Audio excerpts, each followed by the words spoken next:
Radio कर्मवीर जंगल मन की बात, रेडियो कर्मवीर हम हैं आपके साथ। रेडियो कर्मवीर जनगण मन की बात। मैं परेश उपाध्याय आप सभी का रेडियो कर्मवीर 90.0 एफएम पर स्वागत करता हूं। मेरी माटी मेरा खेत कार्यक्रम में एक बार फिर हम लेकर आए हैं आपके खेतों और खलिहानों से जुड़ी वो बातें जो आपके कृषक जीवन को बेहतर बनाने में उपयोगी होती है। इस बार हमारे साथ है मिट्टी के प्रकार और उसके वैज्ञानिक परीक्षण को लेकर चर्चा के लिए अशोक कुमार पात्रा जी, जो प्रख्यात वैज्ञानिक और पूर्व निदेशक भारतीय मृदा विज्ञान संस्थान रह चुके हैं। लेकिन इसके पहले मैं आपको बताना चाहता हूं कि यह कार्यक्रम नेशनल फर्टिलाइजर्स लिमिटेड की विजयपुर इकाई द्वारा प्रायोजित है। यह एक शेड्यूल ए मिनी रक्त कंपनी है जो रसायन और उर्वरक मंत्रालय के तहत सबसे बड़ा सार्वजनिक क्षेत्र का संगठन है और देश में नाइट्रोजन उर्वरकों का सबसे बड़ा उत्पादक है। किसानों का मित्र, राष्ट्र का गौरव।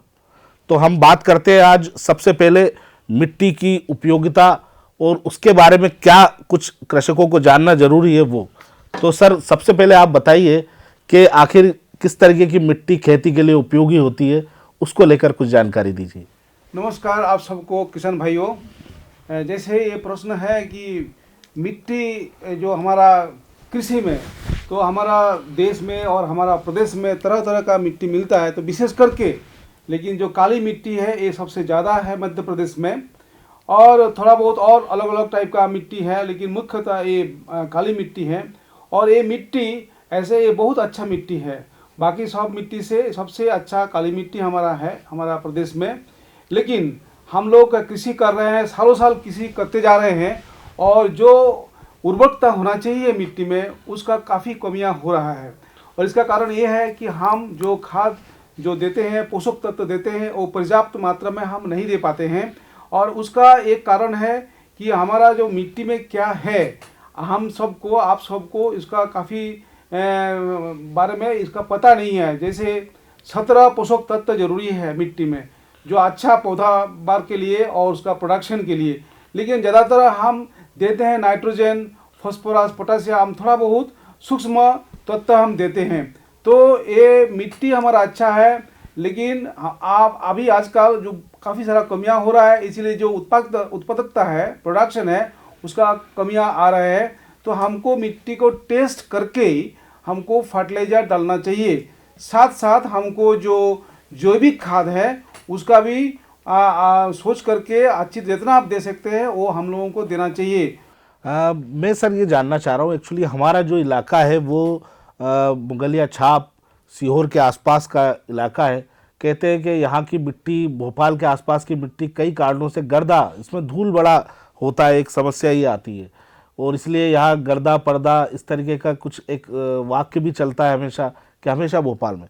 लेकिन किसानी और खेती के हिसाब से आसपास का मिट्टी किस तरीके का है, और अगर उसमें अगर कोई कमियां है, कोई समस्या है, तो उसको हम किस तरीके से दूर कर सकते हैं? बहुत अच्छा। देखिए, जो प्रश्न है कि हमारा मिट्टी, जैसे मैं बता रहा था, जो कमियां है आज हमारा जो प्रदेश में जो मिट्टी में है, वो हमारा नाइट्रोजन का काफ़ी कम है। नाइट्रोजन लगभग सभी मिट्टी में नाइट्रोजन का कम है, और साथ साथ हमारा जो फास्फोरस का भी कमियां है, पोटास का भी कमियां आ रहा है। और हमारा प्रदेश में जो जिंक है, एक माइक्रोन्यूट्रिएंट सूक्ष्म जो तत्व है, वो जिंक है, वो 50% से ज़्यादा मिट्टी में हमारा कमियां हो गया जिंक का। साथ साथ जो सल्फर है उसका 40% से ज़्यादा मिट्टी वो उसका कमियां हो गया। तो हमको ये करना है, जैसे मैं शुरू में ही बोल रहा था कि हमको सॉइल टेस्ट करना है। हमारा देश का जो सॉइल हेल्थ कार्ड है, जो मृदा स्वास्थ्य कार्ड है, जो हमारा देश का प्रधानमंत्री जी का जो एक मिशन है कि हर किसान को सॉइल हेल्थ कार्ड मिले। और वो जो सॉइल हेल्थ कार्ड, जो मृदा स्वास्थ्य कार्ड को देखते हुए क्या चाहिए, कौन सा पोषक तत्व चाहिए, उसको हमको आप सबको अप्लाई करना है। तो उसको हम बोलते हैं कि जो इंटीग्रेटेड न्यूट्रिएंट मैनेजमेंट, मतलब क्या कि एक हम रासायनिक जो खाद है उसके साथ साथ आप जैविक खाद दीजिए, और बायो फर्टिलाइजर्स, ये सब मिल करके एक प्रबंधन करके इंटीग्रेटेड मैनर में हम लोगों को देना है। ताकि खाली रासायनिक देने में क्या है कि हमारा जो मृदा में जो ऑर्गेनिक कार्बन है ऑर्गेनिक कार्बन, ऑर्गेनिक मैटर, जो जैविक तत्व है मृदा में, उसका कमियां होते जा रहे हैं क्योंकि हम दे नहीं पा रहे हैं पर्याप्त मात्रा में। तो और वो ऑर्गेनिक मैटर हमारा मृदा में बहुत ज़्यादा इम्पोर्टेंस इसीलिए रखता है क्योंकि हमारा सूक्ष्म जो जीव है मिट्टी में, सूक्ष्म जीव हमारा मिट्टी में बहुत सारा है। लेकिन अगर हम उसको जैविक पदार्थ अगर हम ना दें तो वो उसका जो खाना है वो मिलता नहीं है। इसी के कारण में सॉइल में जो एक अच्छा जो स्ट्रक्चर है, और जैसे बोल रहे हैं उन्होंने, जो धुला धुला जो भाव है, इसीलिए है कि उसको होल्ड करके, जैसे सॉइल मृदा के जो पार्टिकल्स है, सॉइल पार्टिकल्स बोलते हैं, जो सैंड है, सील्ट, क्ले, ये जो तरह तरह का जो पार्टिकल्स है उसको एक साथ मिल करके रखने का काम जो ऑर्गेनिक मैटर करता है। तो इसीलिए वो डस्ट का फॉर्म में उड़ता है और उसी में जो मिट्टी का कटाव है उसका वो बढ़ जाता है। जो पानी के साथ साथ बरसात का टाइम में काफ़ी मिट्टी का कटाव हमारा देश में मिल रहा है। हम लोग इसका अध्ययन किए हैं और ये देखा गया है कि 1 हेक्टेयर ज़मीन से 10 टन से ज़्यादा जो मृदा है, जो फर्टाइल, जो उर्वरक मिट्टी है, वो कटाव हो करके चला बह जाता है और मतलब तालाब में चला जाएगा, नदी में चला जाएगा, समुद्र में जा करके पहुँचता है। तो आप जो जिस ज़मीन में खेती कर रहे हैं उसका जो पोषक तत्व है, उसका जो मृदा का जो स्वास्थ्य है, वो दिन के दिन कमते जा रहा है। तो हम सबको बहुत सचेतन होकर के, जागरूक होकर के उसको कैसे संरक्षण रखे, उसको कैसे आगे जैसे वो बरकरार रहे। हम टिकाऊ खेती का बात करते हैं कि अगर हम भौतिक गुण, हमारा मृदा में जो भौतिक गुण है, रासायनिक गुण है और जैविक गुण है, ये तीनों गुण का मिश्रण में हमारा मृदा स्वस्थ बनता है। और इसको लेकर के काफ़ी हम शोध किए हैं, काफ़ी सारा हम लोग मैनेजमेंट कैसे प्रबंधन करें। जैसे हम लोग फर्टिलाइजर्स का आज बात कर रहे हैं, रासायनिक खाद की बात कर रहे हैं, तो जैसे आप यूरिया देते हैं, यूरिया का बहुत ज़्यादा महत्व है हमारा मृदा में। नाइट्रोजन फर्टिलाइजर्स, नाइट्रोजन जो जिसका थ्रू दिया जाता है यूरिया है, तो ये यूरिया को अगर आप अच्छी तरह मैनेज करेंगे तो उसका जो एफिशिएंसी है, मतलब जितना ज़्यादा लेना चाहिए वो ले पाएगा। लेकिन अगर हम ठीक से उसको अप्लाई नहीं करते हैं, इंटीग्रेटेड मैनेजमेंट अगर नहीं करते हैं, अगर हमारा मृदा में अगर ऑर्गेनिक कार्बन का कमियां हो उसको हम पूरा नहीं करते हैं, तो जो यूरिया देते हैं उसका आधा से कम हमारा पौधा ले पाता है और बाकी चीज़ पानी के साथ नीचे चला जाएगा जब बरसात के टाइम में, या तो वो हवा में चला जाएगा। जो हम आजकल ग्रीन हाउस गैस की बात करते हैं, जलवायु परिवर्तन की बात करते हैं, उसमें भी अगर हम लोग ठीक से रासायनिक खाद का मैनेजमेंट नहीं करते हैं तो उसका कंट्रीब्यूशन है जलवायु परिवर्तन में। लेकिन ये सब आपका हाथ में है, आपको एक जानना चाहिए, आपको जागरूकता आप में और आपका जो साथी है उनके लाना चाहिए। और जो भी आप जो खाद का थ्रू जो पैसा खर्च करते हैं, जो आपका लगा जो इन्वेस्टमेंट करते हैं कृषि के लिए, तो वो कैसे कम से कम हो और पैदावार कैसे ज़्यादा से ज़्यादा बढ़े, इस विषय में हम सबको प्रयास करना है। और उसके लिए शोध करके कई सारा तकनीकियाँ हमारे साथ है, लेकिन ये है कि आपको जानना चाहिए और जान करके मृदा परीक्षण करके क्या कमियां हैं मृदा में, उसको देखते हुए कौन सा पोषक तत्व का कमियां है उसको देखते हुए हमको बैलेंस्ड, संतुलित जो पोषक तत्व है और साथ में जैविक खाद मिला करके अगर हम अप्लाई करते हैं तो ये श्योर है कि आपका जो पैदावार वो अच्छा होगा, आपका जो मिट्टी है उसका स्वास्थ्य अच्छा रहेगा। जलवायु जो आपका परिवर्तन में जो प्रॉब्लम करता है, हम लोग बोलते रहते हैं ना, जो फर्टिलाइजर्स ये करता है, प्रॉब्लम करता है, ये नहीं होता है अगर सही तरीक़ा से हम पोषक तत्व का मैनेजमेंट, रासायनिक खाद का मैनेजमेंट करें। बहुत अच्छी बात कही आपने कि केवल जैविक खाद पर निर्भरता नहीं, मिट्टी के हिसाब से उसमें जो कमियां हैं हमको उस पर भी ध्यान में रखना पड़ेगा। अगर आवश्यकता है तो रासायनिक जिस तरीके का जो उसमें मिलाया जा सकता है मिट्टी के हिसाब से वो होना चाहिए।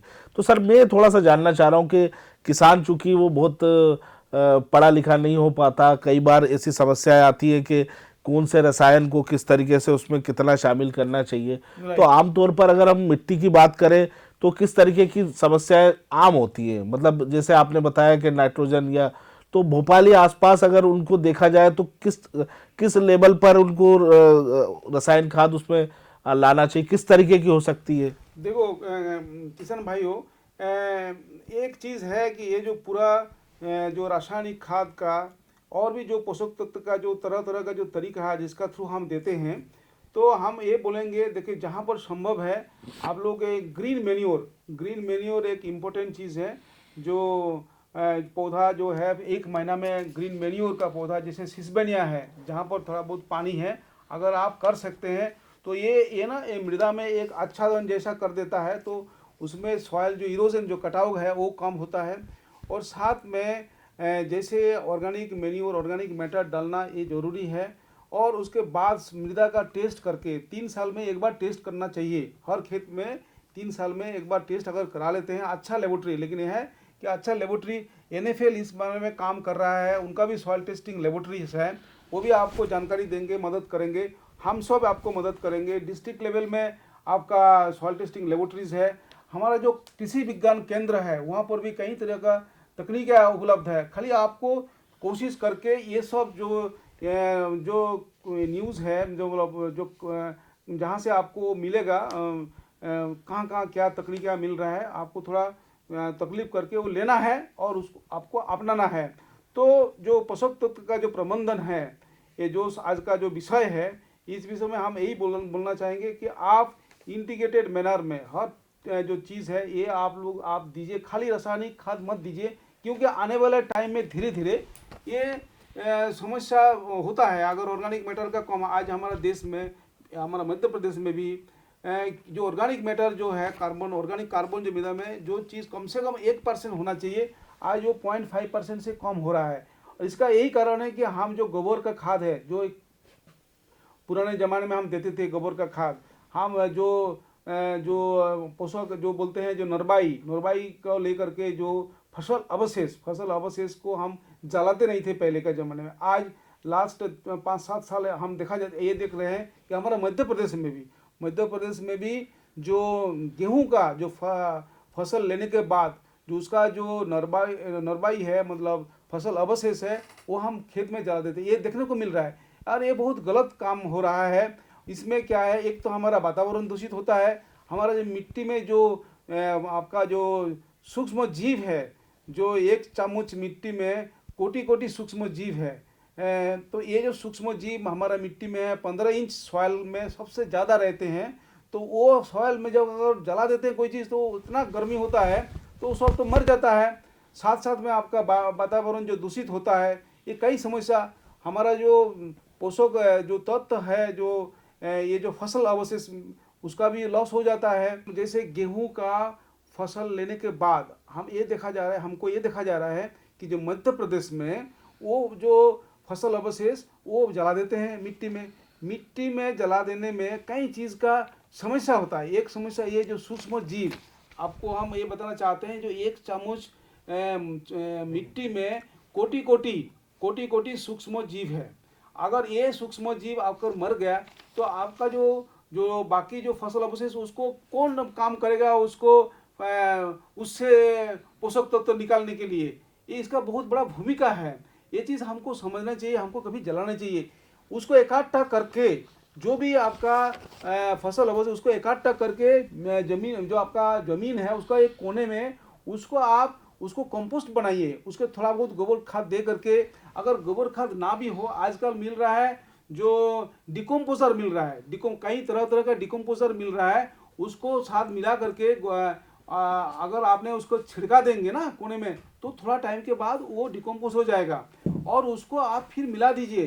तो ये हमारा बड़ा आजकल चिंता का विषय है कि हमारा मृदा का ऑर्गेनिक मैटर, जो ऑर्गेनिक कार्बन, जो चीज़ 1% से ज़्यादा होना चाहिए, आज वो 0.5 से कम हो रहा है। हमारा पूरा देश का बात करें ना, तो पूरा देश में जैसे पंजाब का हाल आज क्या है, वो क्या जो उसका जो धान के बाद वो जला देते हैं पूरा फसल अवशेष, तो वो जलाने में क्या है, वहाँ पर हर चीज़ का कमियां हो गया। तो वो ज़्यादा से ज़्यादा वो फर्टिलाइजर दे रहे हैं, और वो फर्टिलाइजर पूरा मात्रा में जो पौधा है, जो आपका गेहूँ है, धान है, और भी आपका सब्जियां है, कोई भी चीज़ उसको उसको मिल नहीं रहा है। तो जो आज हम खा रहे हैं ना, उसका कई पोषक तत्व का कमियां है। हमारा जो मृदा में जिंक का कमियां हो गया। क्यों कमियां हो गया? हम जिंक अप्लाई नहीं करते हैं, हम जो फसल अवशेष भी डाल नहीं रहा है, हम कंपोस्ट भी डाल नहीं रहा है। तो ये आगे चल करके धीरे धीरे और भी पोषक तत्व का जब कम हो जाए, तो हम जो खाएंगे वो भी कम। तो आज हमारा लेडीज़ में जो महिला, हमारा जो किसान बहनों हैं, उनमें ज़्यादातर देखा जा रहा है जो आयरन का कमियाँ, एनीमिया। तो प्रेग्नेंट वुमेन को अगर आयरन का कमियाँ हो जाए तो जो बच्चा पैदा होगा वो एनीमिक होगा। उसका जिंक अगर कमियाँ हो जाए तो जो बच्चा है उसका जो कद बढ़ेगा नहीं है। हमारा दुनिया में सबसे ज़्यादा समस्या हमारे देश में, और हमको ये जागरूकता लाना है। हमको जैसे नाइट्रोजन के साथ साथ यूरिया के साथ साथ जैसे फास्फोरस डीएपी के साथ साथ हम पोटास भी अप्लाई करना चाहिए। और आप सूक्ष्म जो तत्व है, हमारा जिंक है, आयरन है, मैंगनीज है, कॉपर है, हमारा जो बोरोन है, ये सब चीज़ हमारा मृदा में आज 10 पोषक तत्व का कमियां हो गया। तो ये 10 पोषक तत्व का कमियां अगर हो जाता है, उसको अगर हम बैलेंस्ड है, उसको संतुलित मात्रा में अगर आप ना दें तो कैसे हमारा पौधा अच्छा होगा। जो पौधा हम 5-6 टन हम प्रोडक्शन लेते हैं हर साल गेहूं का, धान का भी ऐसे ही है। तो इतना 10-12 टन अगर 1 हेक्टेयर ज़मीन से हम ले और उसको हम वापस ना दें हमारा पोषक तत्व, तो कैसे वो पैदावार होगा। तो ये चिंता की विषय है। और ये आप लोग जो कृषि अधिकारी हैं उनके साथ जो हमारा संस्थान है, कृषि संस्थान आपका आसपास है, हमारा जो कृषि विज्ञान केंद्र है हर डिस्ट्रिक्ट में, तो जो भी हमारा ये बात आज सुन रहे हैं, आप कृपया करके जो कृषि विज्ञान केंद्र का नंबर आप लोग लीजिए, मोबाइल नंबर मिलता है, हमारा लैंडलाइन नंबर है, तो उनको पूछिए कि हमको ये चीज़ जानना है, ये चीज़ कैसे हम जो पोषक तत्व का प्रबंधन कैसे करें, उसका मैनेजमेंट कैसे करें, कितना मात्रा में दे, कब दे और क्या दे और क्या ना दे, इस सब चीज़ का अच्छी तरह वो आप लोग जानिए उस विषय में। और ऐसे करके आप लोग अगर आप वो चीज़ का अप्लाई करेंगे तो ज़रूर आपका फ़ायदा होगा। और जो लागत है वो लागत का कमियां होगा, कम होगा, और आपका मुनाफा। हमारा उद्देश्य यही है कि आपका लागत जो है बढ़ रहा है, हर चीज़ का दाम बढ़ रहा है, फर्टिलाइजर टाइमली मिलता नहीं है, मिलता है लेकिन हम ठीक से अप्लाई नहीं करते हैं। तो ये सब चीज़ को ना आपको सोच समझ कर, क्योंकि पैसा आप ही को लगाना है, तकलीफ आप ही का ही है। हम तो आपको बोल सकते हैं कि क्या आपको करना है, लेकिन करना आपको है। हाँ, हम आपको जानकारी देंगे, हमारा कहीं से हम देंगे, हमारा जो बाकी वैज्ञानिक लोग देंगे हमारा संस्थान में, और कहीं आजकल हमारा जो सरकार है, सरकार का अधिकारी, सभी लोगों के पास ये चीज़ जानकारी है। खाली आपको इसका कोशिश करके उनसे कांटेक्ट करके और ये सब इन्फॉर्मेशन आपको लेना है और उसको आपको प्रयोग करना है। तो आपका जरूर आपका मृदा स्वास्थ्य बरकरार रहेगा, आप जो खाएंगे वो पोषक तत्व के साथ भरपूर रहेगा। और वो जरूरी नहीं तो हम तरह तरह का आजकल बीमारी हो रहा है, ये बोलते हैं कि मृदा स्वास्थ्य अगर बरकरार है तो हमारा स्वास्थ्य भी बरकरार रहेगा, आपका बच्चे जो आएंगे आने वाले टाइम में उनका भी स्वास्थ्य ठीक रहेगा। तो ये पूरा सब कुछ लगा हुआ है हमारा मिट्टी के साथ। इसीलिए बोलते हैं ना, आज वन हेल्थ, मतलब एक स्वास्थ्य है, मृदा का स्वास्थ्य, पौधा का स्वास्थ्य, जो आपका गाय भैंस का स्वास्थ्य और हमारा मानव का स्वास्थ्य, ये सभी स्वास्थ्य लिंक्ड है, ये एक के साथ जुड़ा हुआ है, कोई एक अलग नहीं है। और सभी का शुरू होता है मृदा में, सभी का हम जो खाते हैं उसका भी शुरुआत मृदा में ही है।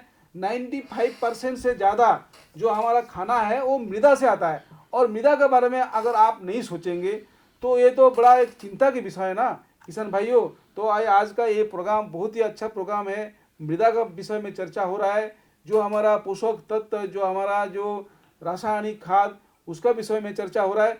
एक ही बात है, रासायनिक खाद अगर आपने उसको सही मात्रा में अगर दे, सही मात्रा में, और जितना जरूरी है मिट्टी में, मिट्टी का टेस्ट करके जितना जरूरी है, तो मिट्टी कभी खराब नहीं होगा।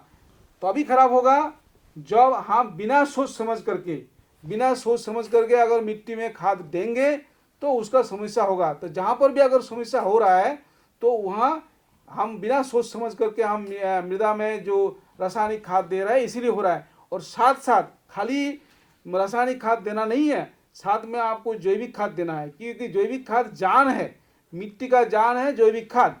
तो जान देना है, मतलब ऑर्गेनिक मैटर, वो साथ में आपको देना है। और साथ साथ आजकल कहीं बायो फर्टिलाइजर्स हो रहा है, राइजोबियम बायो फर्टिलाइजर्स है, ऐसे ही फॉस्फोरस को सोल्यूबलाइज करने के लिए बायो फर्टिलाइजर है, ऐसे पोटेशियम सोल्यूबलाइज करने के लिए बायो फर्टिलाइजर्स है।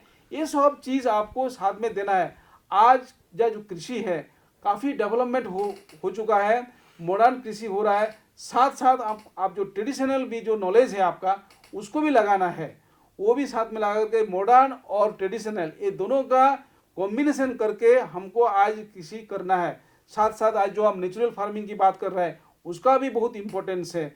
उसमें जो आपका गोबर है, गोमूत्र है, उसका सही तरीका से उसको यूज़ करके, और साथ साथ जो आपका ऑर्गेनिक मैटर है, जो आपका नरबाई है, जो आपका फसल अवशेष है, उसको साथ में दे करके, और आपका जो पानी जो इरिगेशन है उसको भी सही तरीके से देने, जो मॉडर्न, इसलिए मैं बोल रहा हूँ जो मॉडर्न एग्रीकल्चर, आजकल ड्रिप इरिगेशन हो रहा है, स्प्रिंकलर इरिगेशन हो रहा है, इसका ज़्यादा से ज़्यादा हमको यूज़ करना है। क्योंकि ये जो ड्रिप इरिगेशन है और स्प्रिंकलर इरिगेशन है, इसमें आपका जो रासायनिक जो हम खाद देते हैं उसका एफिशिएंसी वो काफ़ी बढ़ा देता है। आपका पानी का जो है, जो पानी का आज इरिगेशन का बोलते हैं कि मार्च जैसे ही महीना आ जाता है तो कई जगह में जो किसान भाई लोग गेहूं करते हैं, अब आने वाला टाइम में आप देखेंगे कि लास्ट इरिगेशन आपका जो ग्राउंड वाटर में वो कमियां हो रहा है, तो लास्ट इरिगेशन जो 5वां इरिगेशन आप दे नहीं पा रहे हैं, उसी का कारण में आपका 20% यील्ड रिडक्शन हो जाएगा। तो आपको पानी बचा करके काम करना है। आज आने वाले टाइम में पीने के लिए पानी का समस्या होते जाएगा, तो आपको तो किसी के लिए बहुत सोच समझ करके पानी का इस्तेमाल करना है। अंडरग्राउंड जो वाटर दे रहा है, पहले टाइम में वो 50 फीट में पानी आता था, आप जा रहा है 200 फीट उससे भी ज़्यादा। तो ये चीज़ आपको स्प्रिंकलर इरिगेशन ड्रिप, ये हमारा जो प्रदेश है, हमारा जो स्टेट गवर्नमेंट है, वहाँ से कई तरह तरह का आपको हेल्प मिल रहा है, सपोर्ट मिल रहा है, सब्सिडीज मिल रहा है, वो आप पता करिए। और ये पता इजीली हो जाता है, आजकल वेबसाइट में सब मिलता है। हर किसान भाइयों के पास मोबाइल टेलीफोन है, उससे आप देख सकते हैं। तो हमसे कांटेक्ट करिए, NFL से कांटेक्ट करिए, और भी इस मामले में जो भी काम में जुड़े हुए हमारा KVK है, कृषि विज्ञान केंद्र है, वो उनसे आप जुड़िए, और जो अच्छा चीज़ है, जो टेक्नोलॉजी है, जो तकनीकें हैं, उसको आप लीजिए और अपना कृषि में उसका प्रयोग करिए। जरूर आपका अच्छा होगा, प्रोडक्शन बढ़ेगा और खुशहाली आएगा। सर, ये मिट्टी के प्रकार कुछ हैं, जैसे कुछ मिट्टी जली मिट्टी होती है, तो किस तरीके के प्रकार होते हैं? कुछ 5-7 प्रकार इसके बारे में बताएंगे, और उनकी पहचान क्या है? मतलब किस तरीके की मिट्टियाँ होती हैं आमतौर पर? देखिए, ये जो मिट्टियाँ है, एक तो हम बताया जैसे काली मिट्टी है, ऐसे हम जैसे एलुवियल सॉइल बोलते हैं, उसके साथ साथ आजकल मिक्स्ड है, येलो और रेड सॉइल का जो टाइप है वो भी हमारा मध्य प्रदेश में और कई जगह में है। और देखिए, यही 3 टाइप का ही मिट्टी हमारा प्रदेश में है। अगर आप इंडिया की बात करें तब तो और भी आपका लेटराइट सॉइल है, तो वो सैंडी टाइप का सॉइल है। तो ये सब जिस जगह में है उसका स्पेसिफिक साइट स्पेसिफिक उस जगह के क्या मैनेजमेंट है, और हर मिट्टी के लिए हमारा ये सब चीज़ डेवलप हो चुका है, हो रहा है और भी। और मैं एक और भी बात बोलूँगा कि जहाँ जिस जगह का मिट्टी ज़्यादा उर्वरक नहीं है, उसमें आपको जैसे एग्रोफॉरेस्ट्री है, जहाँ पर आपको फ्रूट क्रॉप्स है, फ्रूट उसका अगर आप ज़्यादा से ज़्यादा उसका ये करेंगे, तो उस जगह का जो मिट्टी है उसका भी अच्छा डेवलपमेंट होगा, उसका भी वो जो उर्वरकता वो बढ़ेगा। और साथ साथ में जो न्यूट्रिएंट का जो प्रबंधन है, जो पोषक तत्व का प्रबंधन है, वो भी साथ साथ आप करते जाइए। तो ये सब मिला करके, जैसे हमने काफ़ी सारा चीज़ बताया है, और आप जो माल्चिंग करना है, जैसे जो नरबाई है, जो फसल अवशेष, इसका बहुत बड़ा भूमिका है। तो वो अगर हम स्प्रेड करेंगे, और उससे क्या होता है कि आपका जो वीड है उसका भी कंट्रोल होता है, वो जो टेम्परेचर का भी उसका कंट्रोल होता है, और उससे न्यूट्रिएंट भी मिट्टी में जाता है।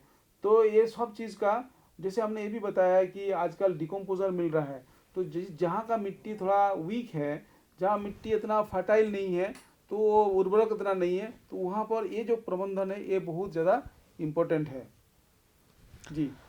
इनका क्या मतलब उपाय रहता है? जैसे अमली है, वो है, तो उसको लेकर क्या रहता है थोड़ा सा? देखिए किसान भाइयों, यहाँ पर हमारा अम्लीय मिट्टी जो एसिड सॉइल है उसका इतना प्रॉब्लम नहीं है हमारा इस में। कुछ जगह में हो सकता है कि जो सलाइन और सोडिक सॉइल का थोड़ा बहुत पैचेस है, लेकिन एसिड सॉइल का यहाँ पर ऐसा समस्या नहीं है। तो अगर एसिड सॉइल कहीं पर है, उसको टेस्ट करने के बाद ही पता लगेगा कि कौन सा सॉइल एसिड है। ज़्यादा एसिड अगर होगा, मतलब ज़्यादा अम्लीय मिट्टी हो, तो वहाँ पर हमको चूना देना पड़ता है। लाइम देना पड़ता है। तो उसके लिए कितना लाइम देना जरूरी है, उसके लिए भी हमारा जो लेबोरेटरी है वो बताएगा। और हमारा जो काम कर रहे हैं टेक्निकल्स जो काम कर रहे हैं मृदा टेस्टिंग लेबोरेटरीज में, वो आपको बता देगा कि अगर अम्लीय मिट्टी है, अगर pH 5 से कम है, pH एक ऐसा रासायनिक गुण है, वो हम लोगों को देखना पड़ता है, जरूरी पड़ता है। तो सॉइल हेल्थ कार्ड जो बताया आपको, मृदा स्वास्थ्य कार्ड है, उसमें ये सब चीज़ कितना pH है, कितना उसका इलेक्ट्रिकल कंडक्टिविटी है, कितना उसका ऑर्गेनिक कार्बन है, कितना नाइट्रोजन फास्फोरस पोटास, उसके बाद आपका कितना सल्फर है और कितना सूक्ष्म तत्व है, ये सब कुछ 12 पोषक तत्व का उसमें विवरण रहता है। 12 पोषक तत्व का हमारा कृषि में हमारा पौधा के लिए 17 पोषक तत्व का जरूरी है। तो जो पोषक तत्व सबसे इम्पोर्टेंट है वही चीज़ हमारा इस मृदा स्वास्थ्य कार्ड में है। अगर मिट्टी अम्लीय है तो उसमें आपको हमको चूना देना पड़ेगा। अगर मिट्टी आपका क्षारीय है, मतलब सोडिक सॉइल है, तो वहाँ पर हमको जिप्सम हम देते हैं। तो लेकिन ऐसा बहुत ही कम जगह है, तो इस चीज़ का भी समाधान है। तो लेकिन ये जो जहाँ सोडिक सॉइल है हमारा थोड़ा बहुत हमारा मध्य प्रदेश में, वहाँ उसके लिए हम बोलते हैं कि जो पौधा है, जो बड़ा पौधा है जैसे ट्रीज़ है, वो लगाना वो ठीक रहता है। और अगर आप जिप्सम दे करके उसके साथ बारसीम ग्रो करके उसमें अगर ड्रेनेज देंगे तो उसको सुधार हो सकता है उस मिट्टी, और उसमें हम खेती कर सकते हैं। वहाँ राइस काफ़ी जगह में अच्छा राइस होता है वहाँ पर, और मतलब धान का खेती वहाँ पर अच्छा होता है। थोड़ा सा रिक्लेमेशन उसको करना पड़ेगा, और इसके लिए तकनीकियाँ अवेलेबल है और आपको ये जानकारी मिलेगा। हमारा वेबसाइट में भी है और हमारा किसी अधिकारी के पास भी ऐसा ये है, और आप हमको भी आप कांटेक्ट कर सकते हैं, आपको पूरा हम उसका जानकारी दे सकते हैं। बहुत अच्छा पात्रा सर, आपने हमारे समुदाय के किसानों के लिए बहुत रोचक बातें बताई है, क्योंकि मिट्टी तो माँ के समान है और किसानों के लिए मिट्टी से महत्वपूर्ण कुछ नहीं होता। तो निश्चित तौर पर अभी आगे के समय में भी आज हमने पात्रा सर से जानने की कोशिश की कि आखिर मिट्टी किस तरीके की होती है, खेती किसानी के लिए हमें किस तरीके की मिट्टी का उपयोग करना होता है, आसपास भोपाल के और मध्य प्रदेश में किस तरीके की आमतौर पर मिट्टियाँ हैं, उसके प्रकार क्या है, उनको बेहतर उर्वरक क्षमता लाने के लिए जैविक खाद और रसायन खाद को किस तरीके से मिलाकर हम काम कर सकते हैं। हमने आज ये सब महत्वपूर्ण बातें इस अंक के साथ जानने की कोशिश की है सर। निश्चित रूप से सरकारें भी बहुत अधिक प्रयास कर रही हैं कि खेतों को, उनकी ज़मीन को, उनकी मिट्टियों की उर्वरक क्षमता को बचाए रखने के लिए कितना काम हो सकता है, उसके लिए कई तरीके की योजनाएं। आने वाले अंक में, अगले एपिसोड में हम मृदा का परीक्षण कैसे करना है, उसको किस तरीके से किसान उसका उपयोग कर सकता है, वो सब हम जानने की कोशिश करेंगे सर। आज आपसे बातचीत करके हमको बहुत आनंद आया, और निश्चित रूप से किसान भाइयों को हमारे आज बहुत महत्वपूर्ण जानकारी प्राप्त हुई होगी। मैं उम्मीद करता हूं कि इसी तरीके से आगे भी आप हम सबको 90.0 FM रेडियो कर्मवीर पर सुनते रहेंगे। इसी तरीके से आप रोचक जानकारी हमसे प्राप्त करते रहेंगे। अगले अंक में मेरी माटी मेरे खेत कार्यक्रम के लिए हम दोबारा आपके सामने प्रस्तुत होंगे। तब तक के लिए मैं परेश उपाध्याय और हमारे कृषि विशेषज्ञ श्री A.K. पात्रा जी को विदा कीजिए। दोबारा आपसे फिर मुलाकात होगी। नमस्कार सर। नमस्कार। आओ हम सब थामे हाथ, गाँव शहर के करेंगे बात, खेतों और खलियानों से जुड़कर करेंगे जनगण मन की बात। 90.0 FM रेडियो कर्मवीर सुन रहे हैं आप, रेडियो कर्मवीर जनगण मन की बात, रेडियो कर्मवीर हम हैं आपके साथ। रेडियो कर्मवीर जनगण मन की बात।